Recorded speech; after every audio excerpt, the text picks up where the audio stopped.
Hi everyone, I'm Rachel from Rachel Tutors Online, and today I'm going to continue our series on literary devices by discussing irony. Irony is when a contradiction appears in literature, where something appears to be true, but it's actually the opposite. There are three different types of irony. We have verbal, dramatic, and situational. Verbal irony is when a character says one thing but actually means something completely different. Dramatic irony is when we, the readers, know something that one or more characters do not. And situational irony is when the outcome of a situation is very different from what was expected. This time, let's talk through some examples as opposed to my showing them to you. Disclaimer, spoilers ahead. Let's start by talking about verbal irony. In the book Pride and Prejudice, the character Mr. Darcy says the following quote towards the beginning of the book. "She is tolerable, but not handsome enough to tempt me."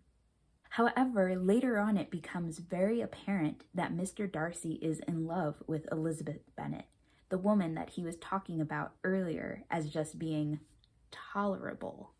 This is an example of verbal irony because Mr. Darcy starts by saying one thing when that's actually not what he meant.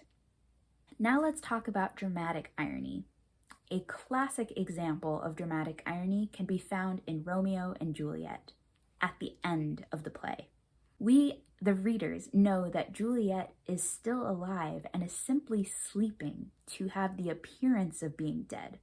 However, Romeo does not know this, which is why he ends up offing himself. This is an example of dramatic irony because we, the readers, know the truth while one of the characters does not.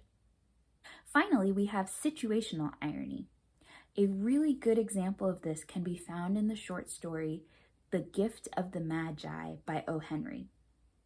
In this story, if I'm to summarize it for you, a woman and a man who are married are not doing so well financially, but they want to present each other with something special for Christmas. The woman ends up cutting her hair in order to buy him a pocket watch chain. However, she finds out later that he had sold his watch in order to buy her a hair accessory. As a result, their gifts are worthless.